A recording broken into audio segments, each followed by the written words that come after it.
DeBacco University video. I'm going to be covering the properties of liquids as well as going over some key terms when it comes to describing liquids that you should be familiar with.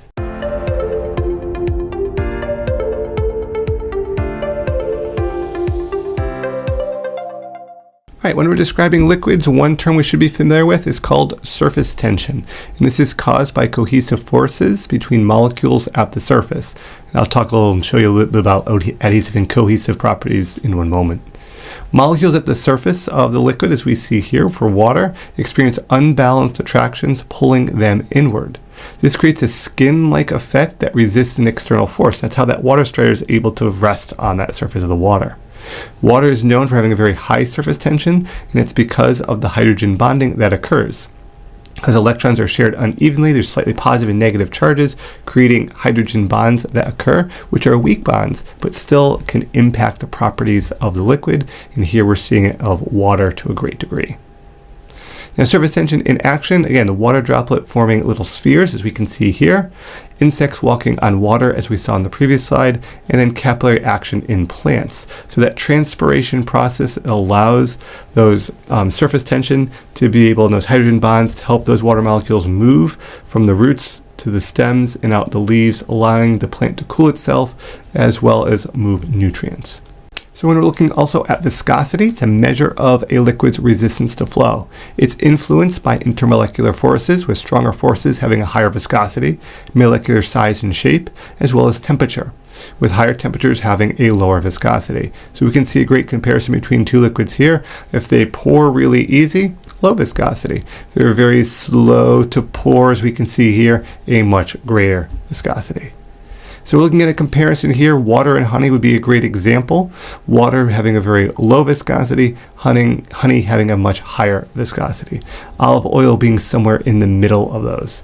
And what this kind of image shows here as well, the resistance to flow of the fluid. You can see here for pouring for the same time, a lower viscosity liquid will accumulate more into the second container. A higher viscosity liquid will accumulate less volume. Now, the structure of water, molecules are closely packed but not fixed in place. This exhibits short-range order, where molecules interact with neighbors but lack long-range crystalline structures. This constant motion and collision basically occur. We see that here with our molecules constantly going through that structure of those water molecules. Again, here looking at properties of liquids, and this is a great example of showing this. This one here shows the hydrogen bonds that can occur. So they're interacting, but they're not locked into shape, as you would see more with ice developing. So again, properties of water, they can adapt to container shape but remain fixed volume. The structure is dynamic and influenced by temperature, pressure, and intermolecular forces such as dipole-dipole, hydrogen bonding, as well as London dispersion forces. And that kind of gives water its very unique properties, and this is just an example of one liquid.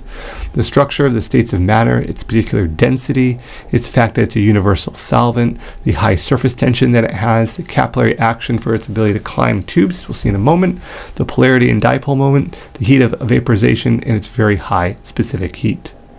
So looking at those cohesive and adhesive forces there, if you're not familiar with these, cohesion is the attraction between like molecules. Think of a cooperative environment. You've got two molecules there working together. Adhesion occurs between different molecules. Think of as tape being an adhesive. For example, water and glass. This is what causes water to kind of stick to the ends of walls when you're measuring them in a graduated cylinder. You'll see that meniscus. That's because of the cohesive and adhesive forces. So again, adhesion, two different molecules. Cohesion, similar or same molecules. Now that capillary action, as I talked about, movement of liquid through a narrow space due to adhesion and cohesion. So here we have the same liquid, and we've got tubes of varying diameters. The smaller the diameter, the ability or the greater ability for that liquid to fight gravity. So this is because of capillary action. This is why tubes in plants have a very small diameter, because the water will naturally want to move through there and is able to fight gravity much easier. Also, keep in mind that liquids are nearly incompressible due to the tight molecular packing. So here we see water with a little mass, an increased mass, and a lot of mass, and it has not compressed. If this was a gas, of course it would compress down. Water, most liquids are nearly incompressible, which is how we get hydraulics. Bonding and freezing points. So if we're looking at the bonding and freezing points for our liquids, it is determined by the strength of the intermolecular forces. So this is, again, what is influencing this. We have to keep this in mind using water as our example. Keep in mind water, with its high degree of intermolecular forces, has a relatively high boiling point there. And keep in mind of our units when we're talking about temperature. So hopefully this gives you a little bit of a brief background here of the properties of liquids, as well as some key terminology you should be familiar with.